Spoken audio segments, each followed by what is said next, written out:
Shalom. First and foremost, I want to give all praises, honor, and glory to Yahweh, Bahasham, Yahushai, Bahasham, Ruach Kodesh. Double honors to the elders and the apostles of Great Millstone, and peace and blessings to the elect. And today we're going to go into the book of Job, the 23rd chapter. Then Job answered and said, "Even today is my complaint bitter. My stroke is heavier than my groaning." All right, so he's saying even till now, my complaint, my problem, right, is still, it hasn't gotten any better. All right, and he's saying here, my stroke is heavier than my groaning.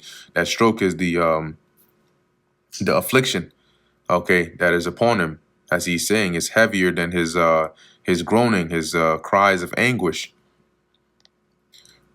Oh, that I knew where I might find him, that I might come even to his seat, being the Most High, right? Where if only I knew where he was, and I can, go to where he is, right? Bring my case before him.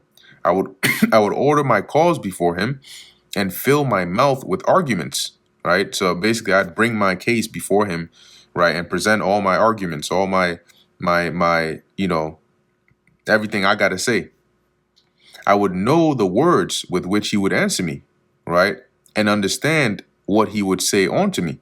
So I would go there, I would put forth my case, I would say my piece and hear what he has to reply unto me, and understand what it is that he's going to say to me. What is his response going to be? Will he plead against me with his great power? No, but he would put strength in me. And Job is saying, if I had the ability to do that, right, NLT, would he use his great power to argue with me? No, he would give me a fair hearing. The righteous might dispute with him. So should I be delivered forever from my judge, right? So there, if he had the ability where, kind of like to set up a spiritual court, where he can present his cases, then he can bring his disputes. Okay, it says here in the NIV, there the upright can establish their innocence before him, and there I would be delivered forever from my judge, because then he could prove his case to show why he's innocent. Behold, I go forward, but he is not there, and backward, but I cannot perceive him. Right? So wherever I look, I can't find him. On the left hand, where he doth work, but I cannot behold him. He hideth himself on the right hand, that I cannot see him. But he knoweth the way that I take, so I can't find him. I can't find his location, but he knows where I am. He knows the path I take. When he hath tried me, I shall come forth as gold. My foot hath held his steps. His way have I kept and not declined. See, so standing by his integrity, he's saying, the things that I've done, I've walked in the ways of God, right? I've done the things that are pleasing unto him, right? As it says, my foot has held his steps, meaning I followed in his path, in his footsteps, right? I haven't declined. I haven't, turned aside from the ways of God.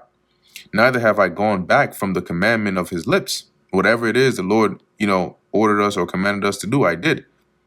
I have esteemed the words of his mouth more than my necessary food, right? So I hold the words of his mouth more important than my daily food that I eat. But he is in one mind, and who can turn him, right? But he has made up his mind, and who can alter or change his decision?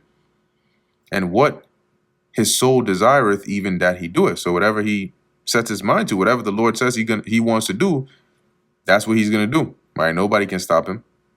For he performeth the things that is appointed for me. So whatever he has planned for me, that's what he's doing. And many such things are with him, right? So concerning whatever he wants to do, from Job's perspective, right, to him, that's up to him, right? That's up to the Lord. Therefore am I troubled at his presence.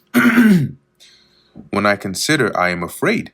So he's saying, because of this, I'm afraid, right, at the presence of the Lord. Whenever I think about how my life is just, in the palm of his hand, right, and now I'm experiencing pain and suffering at that, it scares me. For God maketh my heart soft, meaning he's like saying he breaks him down, and the Almighty troubleth me. Because I was not cut off before darkness, neither hath he discovered the darkness, or Slakia, neither hath he covered the darkness from my face. So it says here, because I was not cut off from the presence of darkness, and he did not hide deep darkness from my face. So he allowed, as Job is saying, Job to enter into darkness, not like wickedness, but darkness of as in affliction, right? Not seeing light, not seeing hope, basically being in a bad state. And he's saying the Lord didn't cover him or shield him from that. And that brings us to the end of the book of Job, the 23rd chapter. Lord willing, that was edifying to the elect. In closing, I want to give all praises, honor, and glory to Yahweh, Bahasham, Yahweh Shai, Bahasham, Recha Kodesh. Until next time, Shalom.